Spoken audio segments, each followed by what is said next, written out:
Hello, everyone. Welcome to this webinar this morning with Making Science and Nara Media. Just checking how many people we have on the agenda on the call right now. I think we might be expecting a few more. Hammer, Jose Antonio, do you want to delay a little bit, or do you want to jump straight in? Should we start? Yeah, we should. I think we should start. Okay, great. Well, yes, thank you everyone for joining. We've got quite a lot to be getting through in the next hour. So I think it'd be great to start with a few introductions. So why don't I start off? Hi, I'm George. I've been head of marketing at Nara Media for about 18 months now. I'll be guiding us through today's webinar and try my best to ask the pressing questions to the others who are going to be leading the content. Jose Antonio, would you like to introduce yourself? Yeah, hi, I'm Jose Antonio Martinez. I'm the CEO of Making Science. I've been with the company over the last 5 years. Okay, thank you. Carlo.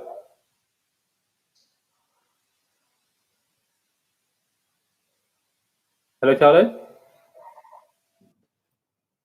Yes, hi everyone. Yeah, my name is Carlo. I am the Director of International Development at Making Science. I joined the company 2 years ago. Wonderful, thank you, Carlo. And Antonio, hi. Hey, hello everybody. My name is Antonio, and I am responsible of e-commerce here in Making Science Group, and I joined the company 2.5 years ago. Lovely, thank you. And finally, Lloyd.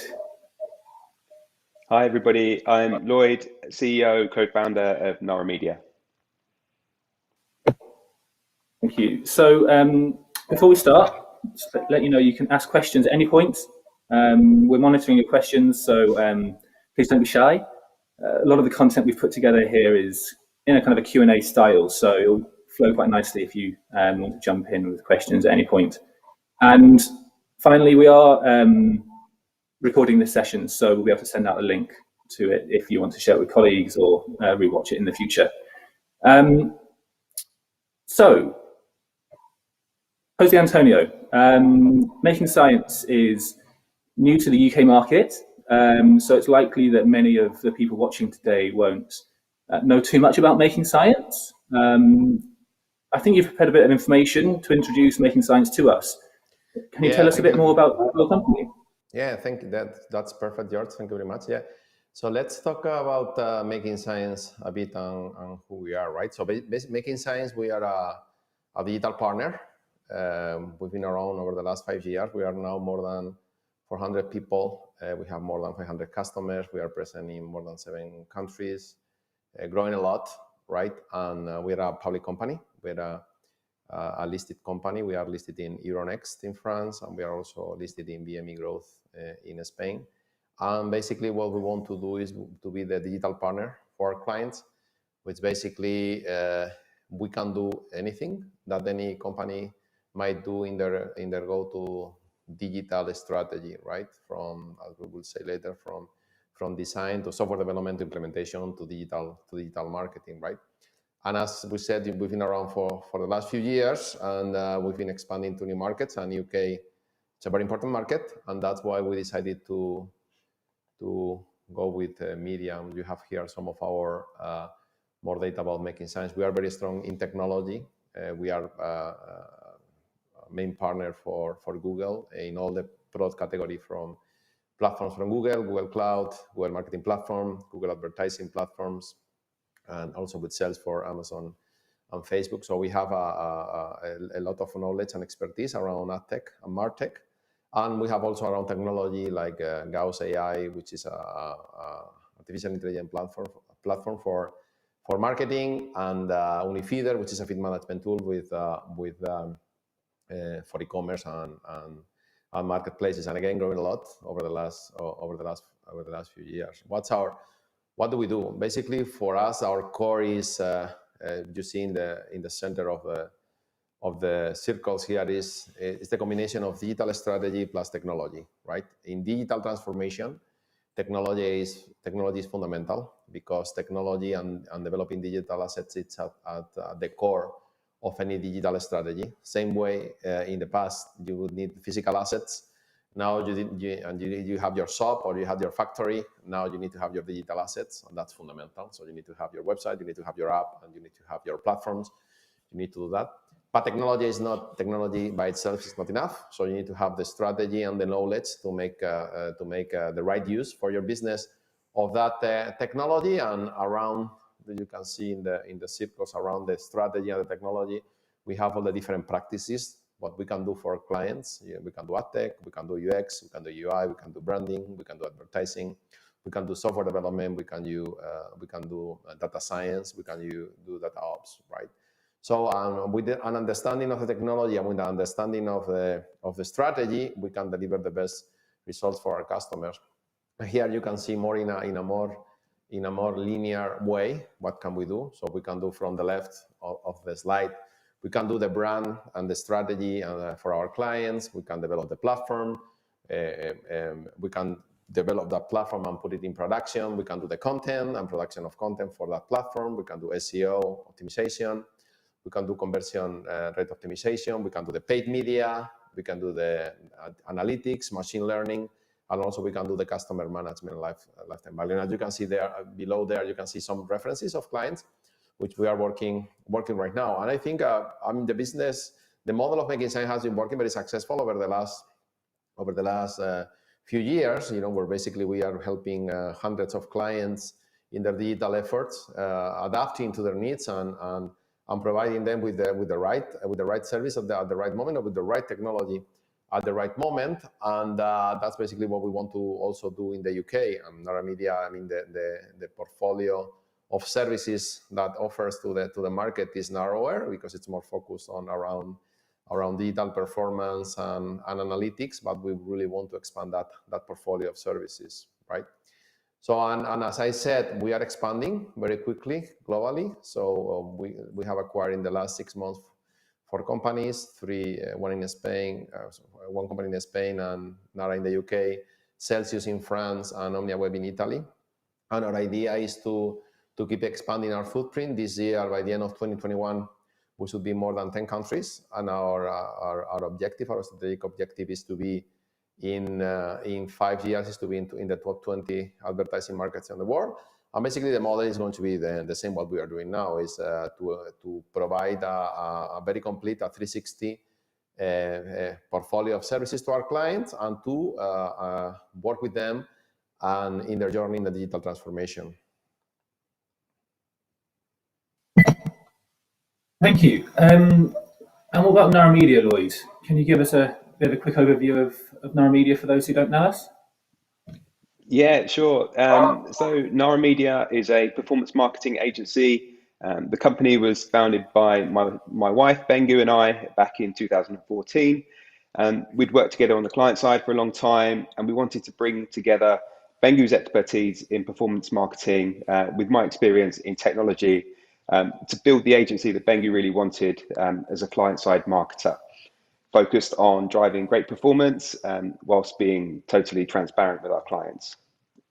Over the years, we've built up lots of experience in apps, gaming, and increasingly e-commerce. We've now grown to a team of almost 20 people based right in the centre of London, when we're not in the middle of a pandemic, of course. And we're looking forward to continuing our growth as part of the Making Science family. Okay, so I suppose there's a question for both you, Jose Antonio and Lloyd. Why did you decide that you were a right fit for each other? Why did you decide to merge? Yeah, no, maybe I think I don't know. Maybe I should start, because I was the first one that make the approach. So basically, as I said, Making Science is in expansion. We want to be in the top 20 advertising markets of the world, and definitely the UK is one of the biggest one. So I was looking for companies that might be relevant, and that might have a good fit with Making Science. And I talked to a few people, and one of those people was Lloyd. And I think it's this thing of the M&A. It's complicated because many mergers fail, right? Many of them merged by cultural issues most of the time. So it can be business issues of other types, but also cultural type. So one of the first things I was looking is like a good cultural fit, of the companies, what they do, and Nara was doing a fantastic job in digital performance for over the last few years. So we started the conversation, and now we finish. So making science basically we were looking to expand. We were looking the different companies, and we thought Nara was a good one, and Lloyd probably thought the same. I don't know, Lloyd, what's your view? Yeah, so when we first started talking with Hammer, we had no idea that he was interested in merging. But what was amazing for me is how similar the businesses were and how similar our approach was. We had the same challenges, and when Hammer said that he was asked whether we were interested in being part of the Making Science group, I thought it was a really good opportunity to offer additional services to our clients. We're very narrowly focused on a few verticals at the moment, but to be able to offer SEO, other services that we couldn't offer, I thought would be great. And what I really liked was the fact that Making Science wasn't looking to change us or change what we do. They wanted to help us accelerate our growth and then to build on top of what we do. Yeah. No, I think we are so happy so far, which is very good, right? So we've been working together for the last actually 5, 6, 7. So tomorrow is 2 months actually since we announced the deal. So I think things are working very well. I think we have, as Lloyd was saying, we have a lot of similarities, and Making Science definitely we have a lot of assets, a lot of corporate capabilities that actually we can use to accelerate Nara and the business in the UK. Yep. Great, thank you. So let's move on to talk about the UK market a bit more. Jose Antonio, how do you see the kind of the trends for the British market, and what do you think Making Science can add to the UK market? Yeah, I mean, thanks. I mean, the UK market is a huge market, right? We have here some statistics from Statista. Is 57 million users in e-commerce, 84% penetration, 82 billion US in e-commerce in 2019. So it's a huge market, right? It's a huge market in terms of if we do a comparison per capita with any other market in Europe is the most advanced. So for us, it was a priority, right? And again, because since it's a big market, it means that there is also a lot of competition. So there are a lot of companies, which are already providing services to clients. But I think it's an opportunity because it's a big market, and it's going to be a bigger market because it's going to still continue to grow over the next few years. So for us, I mean, UK was a big market. Definitely one of as e-commerce and digital advertising is becoming more important, digital in general, what is a trend is like that companies and clients are going to demand bigger partners. So at the beginning, when e-commerce was small or digital marketing was small, being a small partner to clients, a company which was, I don't know, 20, 30 people was good enough for most clients. But as the digital channel and the digital advertising becomes bigger, it's going to be a need for bigger partners, and that's one of the reasons why Making Science is growing. We are expanding, and we think we can bring things to the UK. We have a lot of technology capabilities. We have our own product portfolio, our own proprietary technology. Nara Media, for example, has a fantastic technology and measurement for in-app. And e-commerce is very important. For e-commerce, app purchases are very important, and Nara Media has a track record of developing of paid media strategies with towards acquiring app users and measuring in-app events. And I think that's very important. That's going to become more and more important as e-commerce continues to grow. As I was saying, the UK market is a fantastic market. In terms of penetration is leading the world. You can see there on the left. This is also a slide from Statista. In terms of penetration, is bigger than the US, is bigger than Japan, is bigger than Norway. So it's a fantastic market. And again, this is global statistics. I mean, COVID has accelerated, right? So one of the things. Originally, 2020, global e-commerce was going to grow 15%, but COVID added an additional 10% to growth, which is another 200 billion in gross merchandise value sold around the world. And it's going to bring 243 billion more in 2021, right? So one of the things that happened to many companies like Making Science when the pandemic reached us last year is what we should do, right? And one of the things we decided was to accelerate, right? Why? Because we thought that this thing, which we are seeing on the screen, was going to happen. That there's going to be an acceleration in e-commerce, was going to be an acceleration in digital, and that's what we're doing. And for us, UK is a critical market. And here we can see also a comparison with the US. And what we can see is basically all the e-commerce categories have a very high penetration. You know, definitely from fashion and food. But if you can see, all the categories from the cosmetic, travel, everything has a huge penetration. It's bigger than the US. So it's a big market. It's growing a lot. It's going to keep growing, and it's going to demand more services and more technology. And Making Science and Naramedia, definitely we want to be a player in that market. And so we will increasing our resources in the UK in terms of more people, more consultants, so we can definitely address the needs of our clients. Thank you. That's very interesting. Antonio, I know that you do a lot of work with e-commerce. I'm wondering if you've got any ideas about other interesting opportunities for UK companies in e-commerce from your perspective. Sure. Well, actually, thanks for the question. Well, we saw the figures, so I think there are two stories here. The first one is the one that I think everybody is already aware of what happened, right? In the first 3 months of the last year, we experienced a penetration of e-commerce of about 10 years, so something that was expected in 10 years. So there is definitely a growing trend that's still there. And we saw many other figures from Statista, for example, telling us that this is going to keep growing about 30%, 30% pace in Europe in general. That is something great that we have to keep exploiting because as UK, talking about the UK market, again, we lead the way, right? But there is also the other side of the coin, which is the opportunity that other countries represent when you look at the global market, right?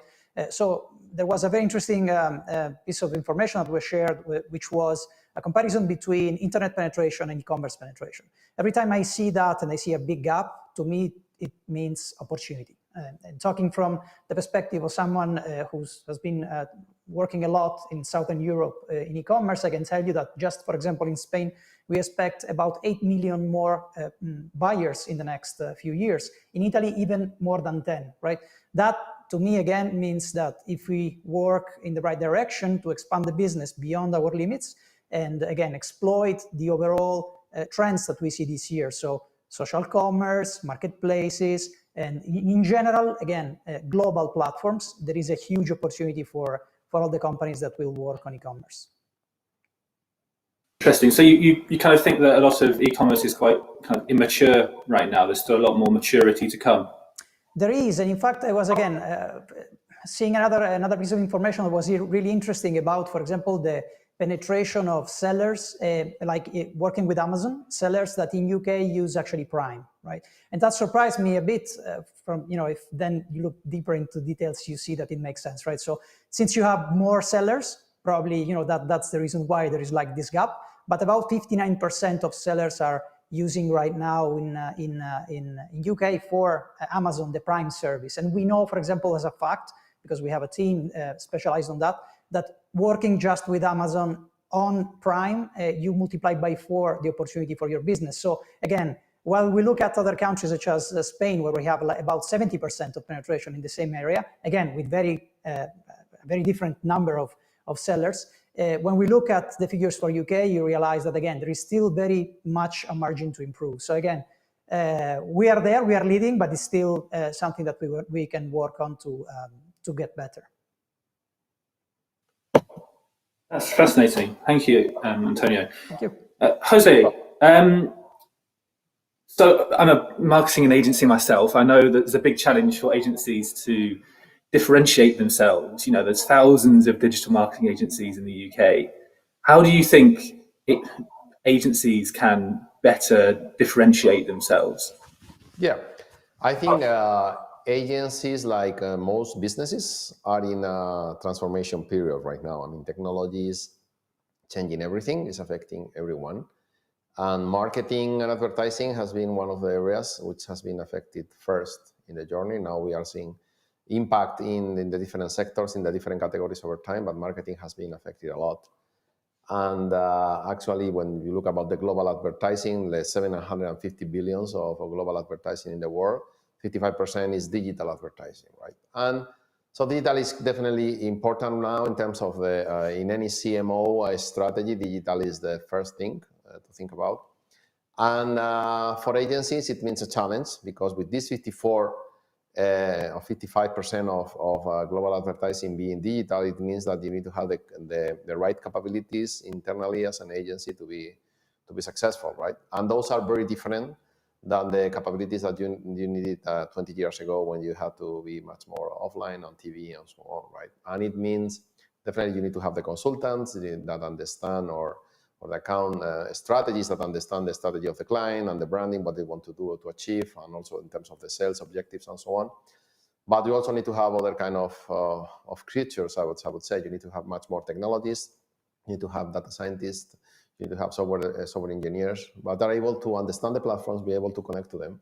And I think that Making Science is very strong on that. Of those 400 people that we saw before that we are in the company, 1/3 of those, probably 135 persons are software engineer, data scientists, which we have a deep understanding of technologies and the platforms, and not only of the platforms, but also of how they connect, what's going on with the data when it goes into the platforms, how you can use AI to improve your strategies and so on. And so Making Sense is very strong on that. We've been very successful so far in Spain and Italy, where we're growing a lot, and I think it brings a distinct capability with the competition, right? Definitely there are other players in the UK and other markets which have been around more, but it's like everything. When you have time, when you're in a market, it's normal that you have a market share, you have your clients.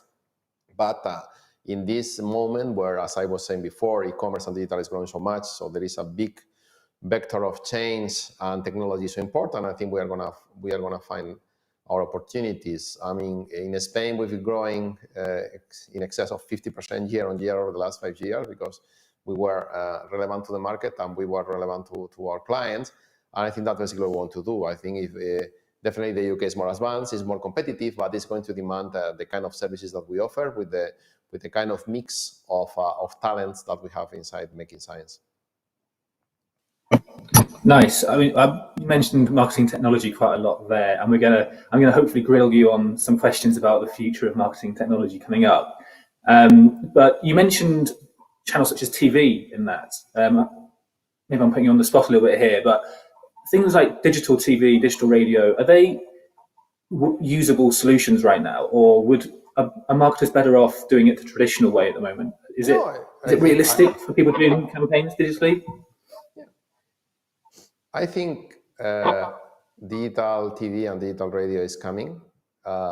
In terms of the media by itself, and the people is using more and more, and it's much more connected. You cannot now buy TV with the Google Marketing Platform. You cannot buy on Spotify Google Marketing Platform. You can buy on different platforms already with the Google Marketing Platform. So I think the difference is, so the media is everything going digital. It's already most of it digital. The question is how, in terms of an advertiser of a brand, how you are able to use that media to reach to your potential clients, and the process in which the connection of that media with the advertising platforms is accelerating, right? So right now you can do campaigns, and I think that's going to make like the transition to all digital is gonna be faster and faster, because the buying platforms for media are connecting with more and more, let's say, traditional media. And basically what's going to happen is, like, for a CMO, it's going to be easier to do the media plan, the advertising plan, because with a single platform, with 2 or 3 platforms, you'll be able to reach to those consumers with the right formats, and you will have a unified reporting. So TV is going to be still there, because there's going to be some, let's say, TV kind of watching, or TV of type of consumption, right? So if you want to watch a football game, or you want to watch a show, you will watch it in the same theme, maybe in your living room or whatever, with your friends, and you will see probably the same kind of ads, which are more like branding ads. Basically, you want ads that want to create brand awareness, right? The thing is, like, the way those ads get to those viewers through the platforms is changing very quickly. And for digital agencies and for clients, you can do that much more with the integrated platforms, like Google Marketing Platform. And that will definitely accelerate the pace of digital. So it's happening. We already have campaigns which are basically doing digital TV for our clients. That's great. Look, I could dig into this topic for hours, but we've only got half an hour left, so I think let's move on. So this kind of a key part of this session is to talk about kind of the lessons we have learned from the last 12 months of COVID. Clearly, there's been some pretty big challenges in business and in marketing. Jose Antonio, do you want to talk us through your take on what's happened? Definitely. We listed, we went IPO the BME Growth in Spain, the 21st of February of 2020. Basically, that was 2 weeks before we came to be locked down. So definitely, even 2 or 3 weeks before that we were ringing the bell in the stock market, we were not thinking what was going to happen after, which I would say it's a very interesting learning experience for all of us, in terms of how we need to adapt to the different situations. But definitely nobody was planning it. That it's going to be that big, and it's going to last for so long. So basically, I like to put this, because this is a chart that we painted, like, basically March last year. That was our own estimation of what was going to happen with the different sector, how much was going to drop the different categories. And we see, like, travel, of course, is down there, in terms of basically it almost dropped 100% in terms of everything. And we see up there, like, e-commerce, the line above that, e-commerce was going to grow and continue to grow, right? So I think it's been a very challenging year, and I think flexibility is the corporate skill that we all have learned during this last year, and I think it's creating lasting changes. As we were saying before, there is going to much more people doing e-commerce, new buyers that are coming to the e-commerce category, new categories that are accelerating more than in the past were not so accelerated.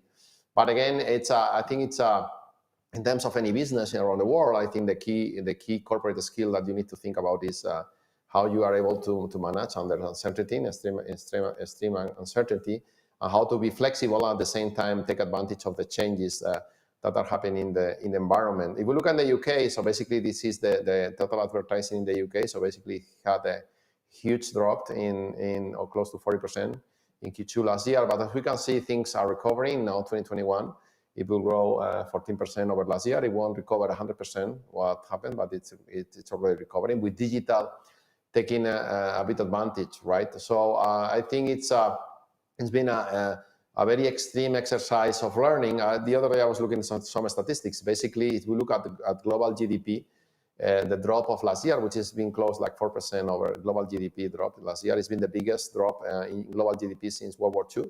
So it's been much more than the 1987 crisis, much more than the 2008 crisis. So it's been a huge one, and it's been global. So I mean, 80 or 90% of the countries of the planet has been affected by this crisis. So it's been good, and I think it's been an exercise of learning how to be flexible and how to adapt quickly and how to take advantage of new opportunities. And digital in general and technology in general are the big winners of this process this year, because in all our aspects of our lives. In our home, in our work, we are using much more technology. We are doing much more VCs. We are using much more of our smartphones.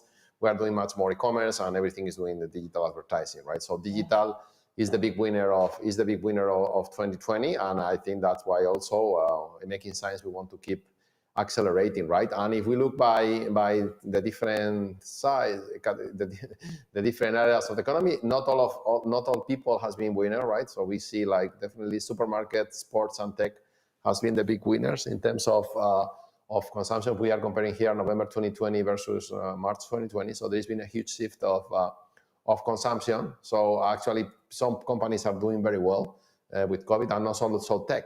If we look at supermarkets, if we look at sports, so I think it's important to adapt. And as we will see now, the countries that had and the markets that had much more infrastructure in terms of technology and digital infrastructure has been the ones that have been able to have like more elasticity, so being able to grow faster with the COVID, right? So if you see here what happens in the more advanced markets, is you see the US, you say UK, you see Germany, you see China. I mean the number of persons that has shifted to online has been dramatic.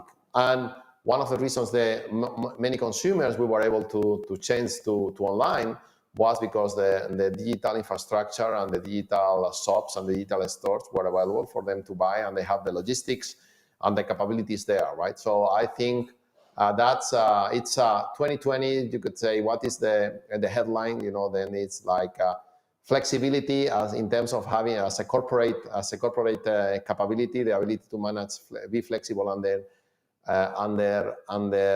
extreme uncertainty.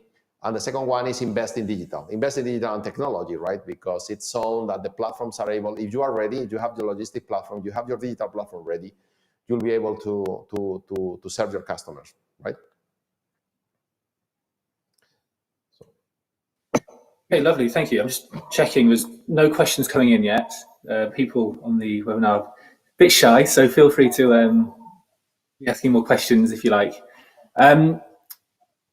Okay, so Lloyd, Jose Antonio spoke a bit there about how the last 12 months have been a bit different to usual. I think you're going to dig in now to talk a bit more about consumer behaviour and how that's changed and how that might influence kind of the future of what we need to be doing in marketing. So, Lloyd, what's your take on how consumer behaviour has changed in the last 12 months? Yeah, obviously there's been a big shift towards digital, with large parts of the world going in and out of lockdown. There were lots more people shopping online, communicating with friends and family and work colleagues online, using food delivery services instead of going to restaurants, taking online fitness classes instead of going to the gym, watching streaming video services instead of going to the cinema. Large parts of our lives have now moved online. And taking my dad as an example, he's in his 70s and less mobile than he used to be, but he would always buy his food from his local supermarket. But the lockdown has forced him to start buying his groceries online. And that might have been an intimidating prospect pre-COVID, but he had no choice now. And now that he's done it and he knows how to do it, he can continue to shop online. And that's a trend that we've seen a lot. It's not just my dad. Waitrose have found that the percentage of people over 55 shopping online has grown from 8% pre-COVID to 23% today. So there are a lot more people online, and especially the older generation. So that's an interesting opportunity for marketers. Okay, so with those people online, how has that kind of changed business kind of priorities? Yeah, so when COVID struck, the number one priority, of course, was just survival. I felt that myself as a business owner, and at the time I was working with the founders of a number of different businesses, and we were all trying to navigate the situation. It was constantly changing. There was lots of uncertainty, lots of unknowns. So, you know, as this chart shows here, business resilience, cash flow, reducing risk have become much more important since COVID. But also, as we've talked about, consumer behavior has changed a lot. So businesses are now accelerating their digital adoption and transforming their operations to meet the new demands of their consumers. Okay, so we do quite a lot of work at Nara with purely online businesses, digital natives, people like apps, gaming brands. How have they been affected by COVID on the whole? Uh, to be honest, I think they've been pretty lucky. They were pretty well positioned for this shift, so the impact on them has been less significant, I would say. In fact, some businesses really benefited from it. If you look at some of the pure play ecom businesses like Boohoo and ASOS, they've capitalized on this and taken a big chunk of market share by buying the digital businesses of some of the high street retailers that have really struggled as a result of COVID.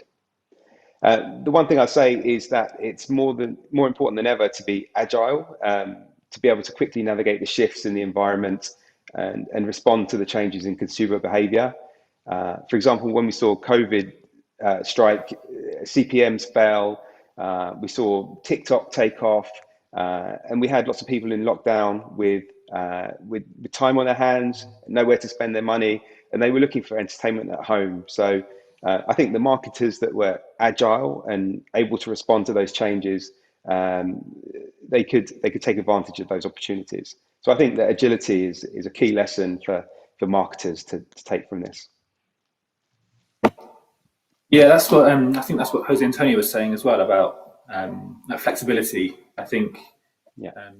Yeah, a key lesson. So, as hopefully we're all kind of getting out of lockdown across the world. I know that some of Europe has just gone back into one, but especially in the UK, we're hoping that we're opening up soon.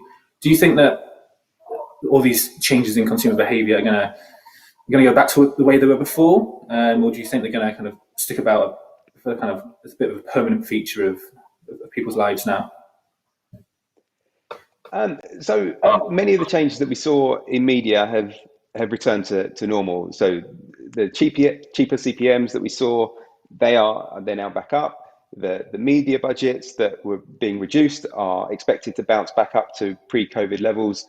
But I don't think consumers are going to fully revert back to their behavior pre-COVID. I think we've got a chart which shows what McKinsey found, and that's that people are expecting to shop more online in the future than they did pre-COVID. One thing that I think is here to stay is the need for marketers to provide a really seamless digital experience for their customers. This, of course, was important before, but that's accelerated now. If you take QR codes, for example, they weren't really that heavily used 12 months ago, but they've been integral to how we checked into restaurants and bars during COVID, thanks to their simplicity, really. And I think that's the challenge for a digital customer journey. How can you use everything that digital has to offer to make sure that to make your customers' lives easier? Okay. So thinking about how consumer behaviour is going to be changing and continue to change, and how do marketers have to react? How do they have to adapt to these lessons in order to kind of survive and thrive, I suppose, in the future? Yeah, so we've already talked about it, but marketing is becoming more technical, and COVID has really accelerated the need for technical skills. I know that Carlo is going to be talking about consumer privacy in a minute, but the implications of those changes are really, really complex. So the requirement to have those technical skills is greater than it ever has been. For example, measurement, that's always been a challenge. Understanding the true impact of your marketing investment. It's technically difficult, and it's only getting harder. And then once you've collected the data, how do you glean insights from that to inform your future marketing activity? These are things you need to have specialist skills for. So I think that those that have these technical skills, those that embrace the upcoming changes and take a proactive approach to to overcoming these challenges, they're going to get a significant advantage over their competition. You've spoken, as has Jose Antonio, about flexibility, agility as a marketer. What does that really mean? How do they actually do that? Is that that's not just a buzzword, is it?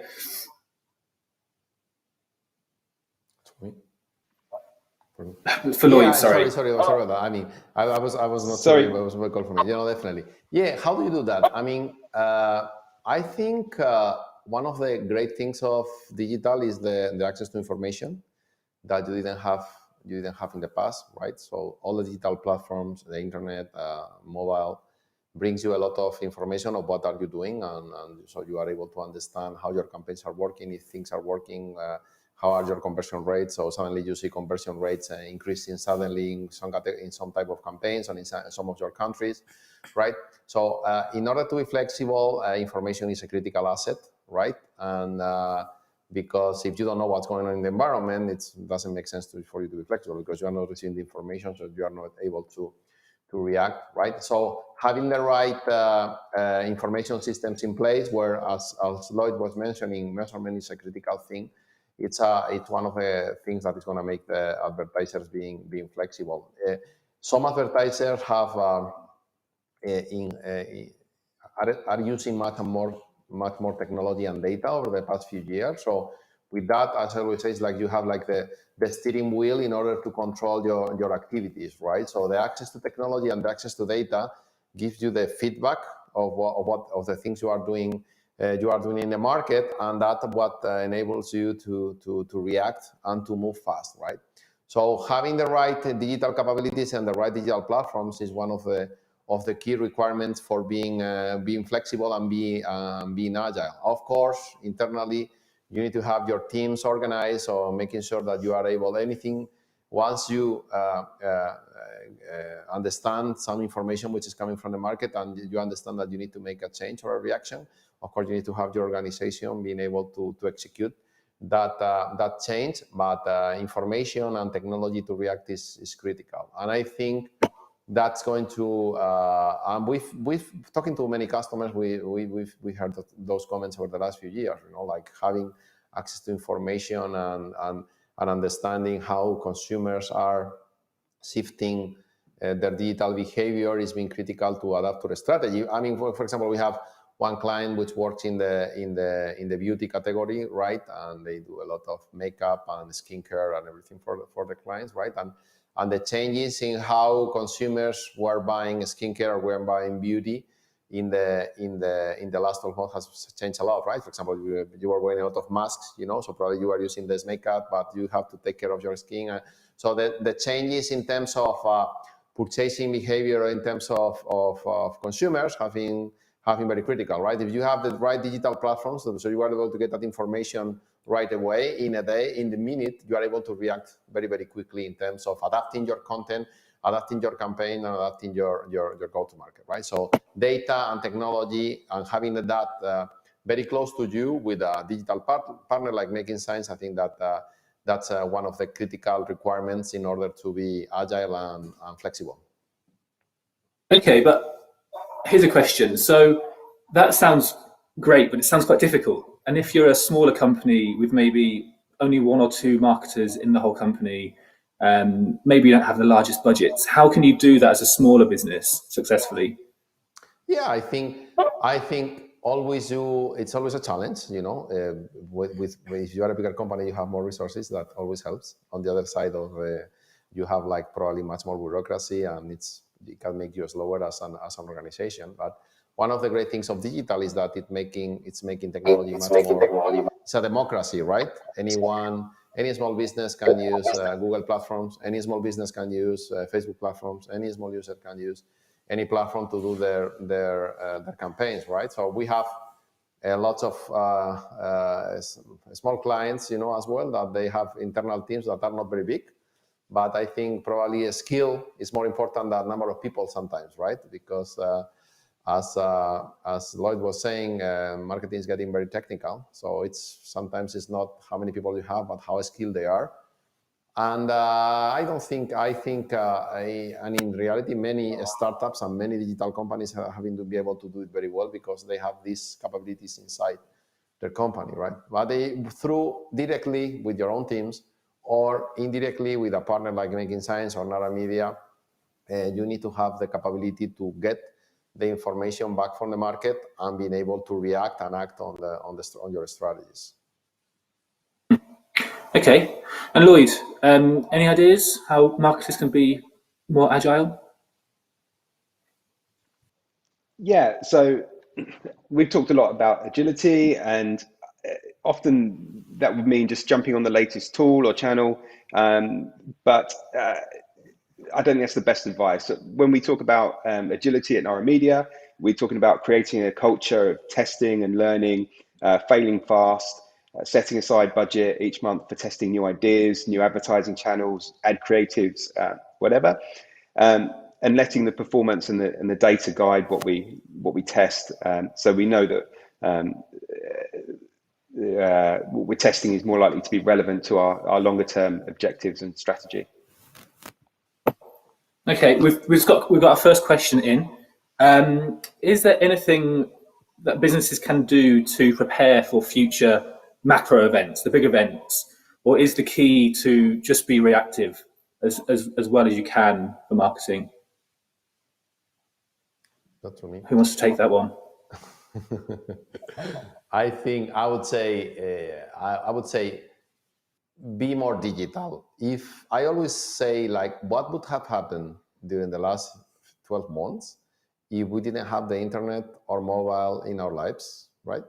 So as I said, like, global GDP has dropped 4% globally, which is a lot, right? But has dropped 4% because digital has taken a lot of it in terms of covering the gap of the offline world. And I think it's lucky. We are lucky that internet is here, the technology is here, that e-commerce is here. So it has saved a lot of jobs. It has saved a lot of people, from having big problems, right? So I think technology is a great enabler. Technology is a great, adds a lot of productivity to our world. And I think if you want to be flexible in the future, you need to have a lean organization.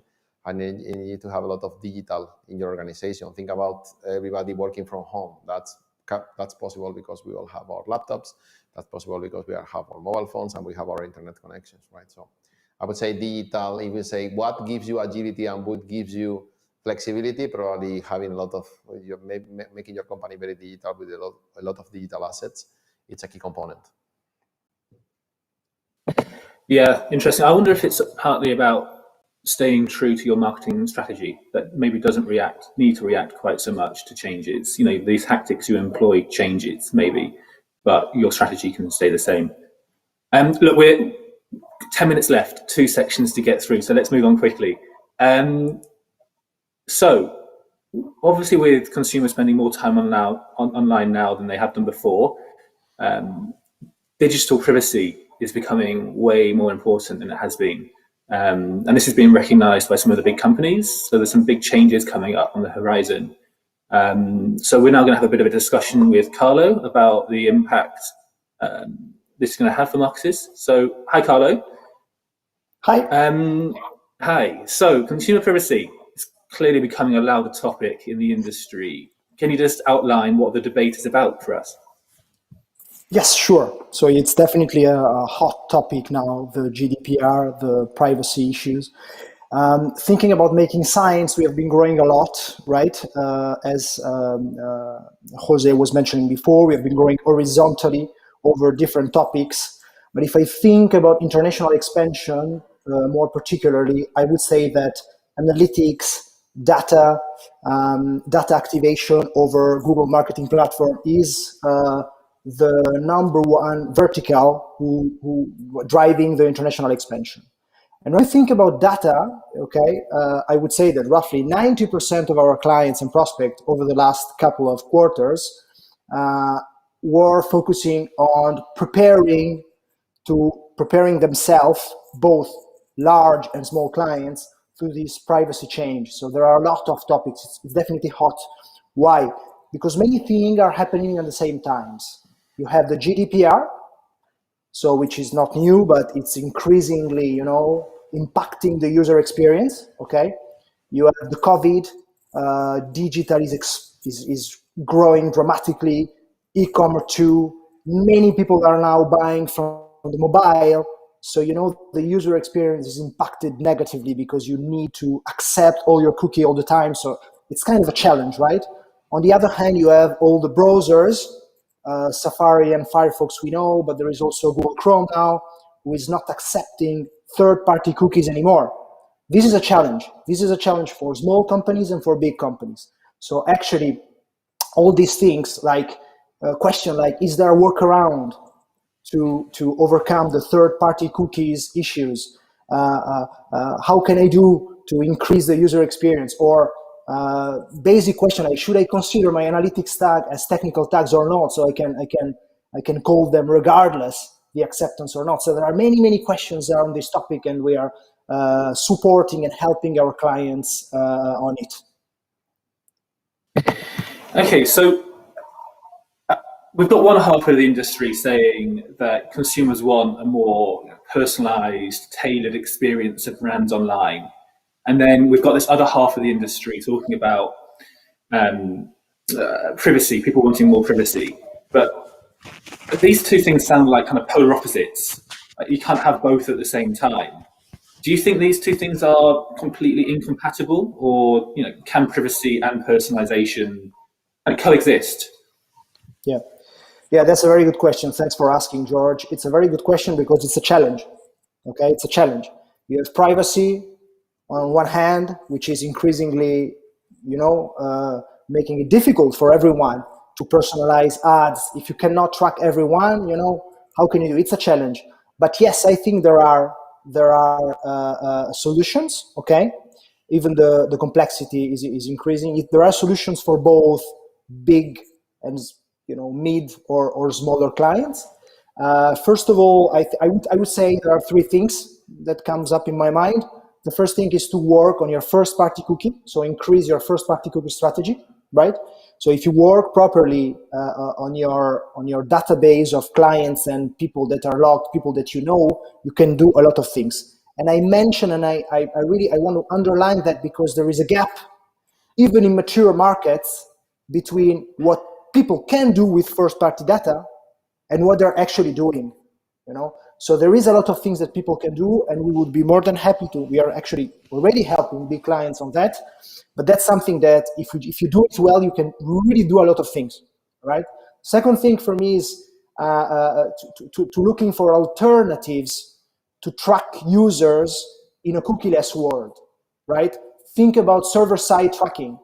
You have the possibility to do that. Today, Google Tag Manager, which is a free tool, enables customer to track using a server-side method, right? If you do that, you can, have the best workaround to third-party cookie and GDPR problems. Yeah, but you have many things. It's true that most of the things are delivered by the GAFA, right? Google, Facebook.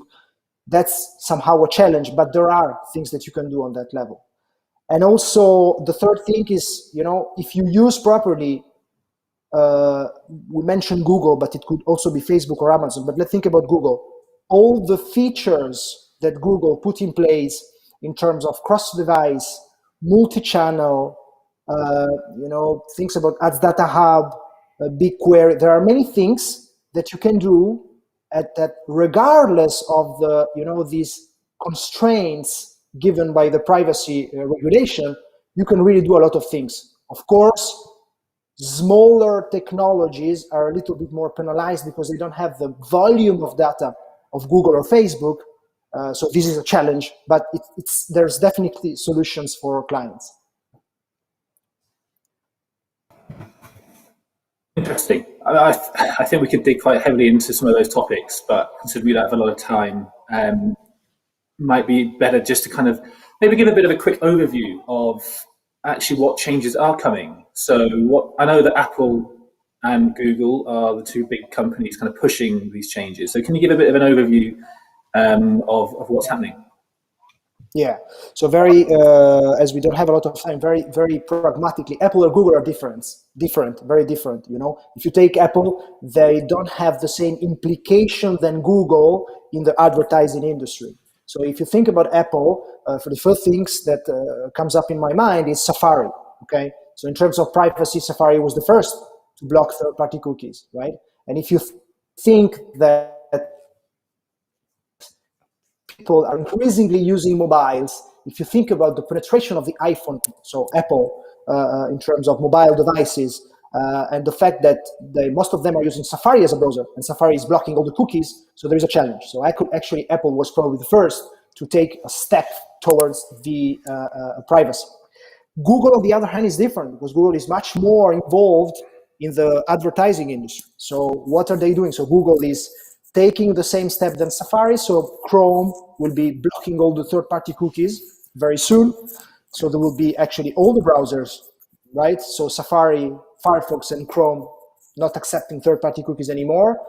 But Google in the advertising field is taking a lot of, steps to give solutions to clients in terms of what I mentioned before, workarounds to track, to improve the first party cookie strategy, to thinking about consent mode, modeling, server side integration with Google Tag Managers, right? So people are, in my opinion, should learn how to use all these tools that are given by Google and that are giving solution at the end of the day to overcome these privacy issues. Okay, so with greater privacy and maybe a bit less data to be tracked, what's the implication? What are the threats to digital marketing? So in my opinion, there is one, it's not a threat, but it's something that people should think about, is the fact that with these privacy issues, third-party cookie that are blocked, if you think about what's the solution, the only thing that you can think about, right, are Google, Facebook, or Amazon, right? Or potentially, because they have all the data and all the tools that enables people to have a cross-device strategy to recognizing somebody who is browsing on a mobile device and then moving to an iPad and then moving into a desktop, right? Facebook is doing the same, but like small players will be struggling with that. So there is for example, I was reading an article saying that 500 million Facebook users' phone numbers and personal data have been leaked online by a user. So if you think that there is decentralization, there is also a threat in a way to have problems with that. So there is a kind of monopoly or oligopoly is not good, right? And this is something that unfortunately I see as a challenge for small players in the data industry to be able to stay and to offer solutions. Think about DMP, data management platforms. Few years ago, it was the holy grail. Everybody wants to have a DMP because you could buy third-party data. Now it's over. It's over. So the only solution is a customer data platform. But if you use a customer data platform which is centered on your first-party data, if it's Google or Facebook, you can track your users across device, multi-channel way. If it's not, how can you do that? That's the challenge for me. Okay, so if second and third party data sources, or especially third party data, is going to become less usable, and it's all about first party data, how can brands be better, be smarter with their collection and their use of first party data? I think by capitalizing and leveraging on their customers. Okay, so integrating the offline world with the online world. For instance, CRM integration with Google Analytics. It's incredible how many people are not doing it. I'm not saying it's easy, but it's the solution, right? So if you're able to have a smart first-party data strategy, the first thing you should do is to integrate your offline data with your online data. It's not possible for everyone, but we have a lot of fashion clients, high-tech clients having physical stores and online businesses. And if you don't connect the online world with the offline world, you will never be able to have a complete view. And today there are tools enabling you to do that. So that's the first step, in my opinion, for a smarter use of your first-party data. Okay, thanks. Look, I know we're running out of time here, so I have a few more questions for you, Carlo, but I think we're going to have to quickly move on. Look, I know it's past 11 o'clock, but we did have some questions for Jose Antonio on the future of marketing technology. So if you or listening will stick about for an extra 5 more minutes, we can talk a bit more about that. So Jose Antonio, we've spoken a lot about the two factors that might influence marketing technology in the years to come. So changing consumer behaviors and increased privacy measures. Are there any other factors to be aware of that might influence the marketing technology world? Yeah, what I would say is like, as we've been talking through all the event today, we've been talking like digital and e-commerce is becoming more and more important. And as the thing becomes bigger, there are typically a lot of change and smaller platforms that show up in the environment, right? Definitely Google, Facebook, Amazon are very big, but there are new platforms that are coming to the market. You have Pinterest, you have TikTok, you have other platforms, right? Mobile and apps, the combination of mobile, desktop, an app and non-app consumer. So what we're going to see is much more complexity. We're going to see much more complexity. First-party data being critical. So a lot of investment in technology in first-party data, as Carlo was saying, integrating with your analytics platform, integrating with your CRM platform, being able to activate your data and to take as much value as you can from your first-party data. And with the proliferation of new platforms, which are going to become relevant, especially for certain targets, what you will need to do, you will have the measurement channel is going to be a challenge. Lloyd was mentioned, it's been a challenge and it's going to continue to be a challenge more because we're going to have also other platforms and with consumers shifting from different environments, from online to integration with offline. And attribution, which has been always a challenge historically, is going to keep being more and more important. Why? Because two reasons. First is like more proliferation of platforms. Second one is much more money on the table, right? So when digital was very small, if you were not putting the right money in Google, Facebook, it was probably not that a big issue. But now your P&L, it's depending on making your right decisions in terms of how you spend your marketing dollars. And so being able to understand your right media mix modeling for online, offline, and between in online about the digital platforms is going to be very important. And because there is a lot of change, as Lloyd was mentioning, you always need to also allocate some dollars for experimentation as well, because technology is like waves on the beach, right? So we have the desktop wave that lasts 10 years, then you have a smartphone wave, which is still lasting, and we have the AI, which is coming along, right? And you always need to allocate dollars for doing testing and experimentation because there is new technology, and that technology and that platform can be very relevant for you, right? AI, as I said, is also could be very, very important. And technology is a differentiator. So companies that are using digital platforms in advanced way, are able to be much more effective in their marketing efforts and more efficient in terms of how they use their internal resources and their agency resources as well. So adoption of data strategies and AI is going to be a critical element, right? And we always like to put this complex slide here, which basically this is what we use at Making Science to define what kind of platforms you would need to have if you would have like an all-in a digital strategy which messes with the perfect analytics, perfect marketing automation, and CRM, perfect metrics reporting, and your digital assets, and your activation in your channels, and your data management, right? So it's going to be interesting, it's going to be challenging. It's going to be, there's going to be the big platforms, acquiring more pieces of the technology ecosystem, technology stack, integrating it, but at the same time, it's going to be much more change and innovation. So it's going to be a lot of fun, I would say. And data integration is going to be a challenge. You see here a lot of boxes. These boxes, typically, they need to talk among each other, and be able to talk among each other, they need to exchange data. And data interchange between the different platforms is always going to be a challenge, right? For measurement and for synchronization of data as well. So very exciting years ahead. And I think very very big opportunities for making science and media.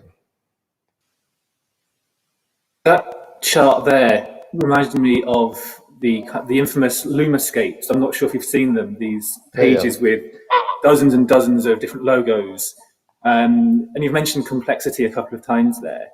I mean, this all looks very, very complex. And how do marketers kind of consolidate all of this and see through all the noise to figure out what's important to them? It's a never-ending battle, right? So this, as I said, technology is waves. You have one wave, in 5 years we're going to have new wave. Now is the AI, new platforms, new fragmentation. With fragmentation, then it comes consolidation. So you always need to understand where are you in the hype cycle, right? Is you are in the upside, in the deep side, or going up again, right? In terms of the technology, if the technology is going to consolidate or not to consolidate. But there is, as you say, the Luma chart is getting more complex every year, right? And that's normal because digital is more important and because there are much more technologies. So it's a process of experimenting with the new, consolidating with the past, experimenting with the new, consolidating with the past. And in that sense, companies like us, which have like a broad set of clients with different challenges and capabilities, it's of great help in order to make sense for our clients in terms of which platforms, for what kind of use cases, for what kind of campaigns, right? Because again, it's complex, and the complexity is not going to go down. The complexity is going to go up. Definitely, players like Google, Facebook, Amazon, Salesforce are simplifying a bit the process, integrating some of the pieces. But it's if you think that anyone is going to solve this problem, it's not going to happen. It's going to get complex. You just need to deal with complexity and be ready for that and have fun. I think it's important. The thing is in technology, where it's a sector that it's a lot of fun if you like it, and it's a lot of stress if you don't like it, right? So, but if you like change and if you like technology and innovation, it's a great place to be. Okay, you mentioned the hype cycle. Maybe this is the last question, considering we're running over. What is exciting on the hype cycle? What's coming up that you think people need to be looking out for? I mean, again, it's a lot of things which are, I think, AI, which is probably AI has been around for the last few years. I probably, if you think about the different use cases of AI, some of them are already growing a lot. Some of them are in the peak. Some of them are in the low. In digital advertising, definitely AI has made a big impact in the last 5 years with Google algorithms, Facebook algorithms, Amazon algorithms, and it's still playing a big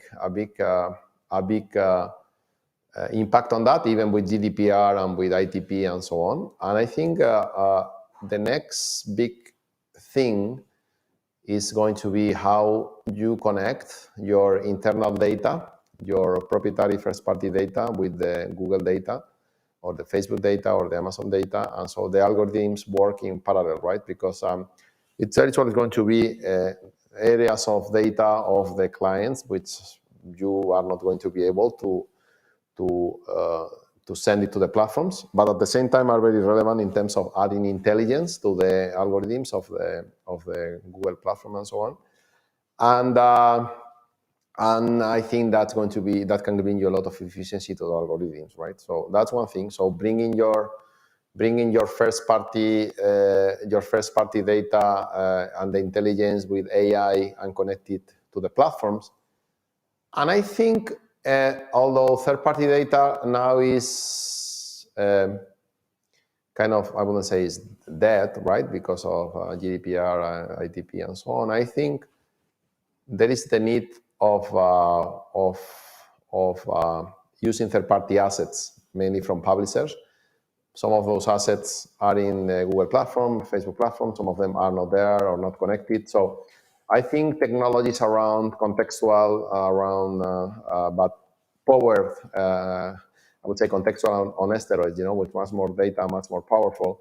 I think that are going to become more and more important in terms of branding as well, right? So how we can use the data from third parties in a legal way that make my branding efforts or my efforts in assets of third parties to be much more efficient. I think there is a big opportunity there, right? So Google has launched their Flock algorithm, for federated clusters and so on. So I think there is going to be a lot of innovation around how to reach consumers in the different platforms in a legal way beyond first-party data, right? And I think there's going to be a lot of opportunities there. I think that's a really fascinating topic that we could explore further, but maybe at another time. Look, let's wrap it up there, unless anyone else has got any thoughts on kind of what's exciting then in the upcoming changes in marketing technology. No more questions on the chat. People are starting to fade away. I can see the numbers on the webinar slowly dropping. So let's wrap it up there. Thank you, all of you, for your ideas and your thoughts and for sharing them with us today. And thank you to everyone watching for taking the time out to listen to that. So we'll be sending through the recording sometime later today, I suppose, to you, so keep an eye out for that. But if anything we've spoken about today you want more information on or any help with, then please get in touch with us either at Making Science or at us at Nara Media, and we can have a chat about how we can maybe help you. But yeah, that's it. Thank you very much. Thank you. Thanks. Thanks.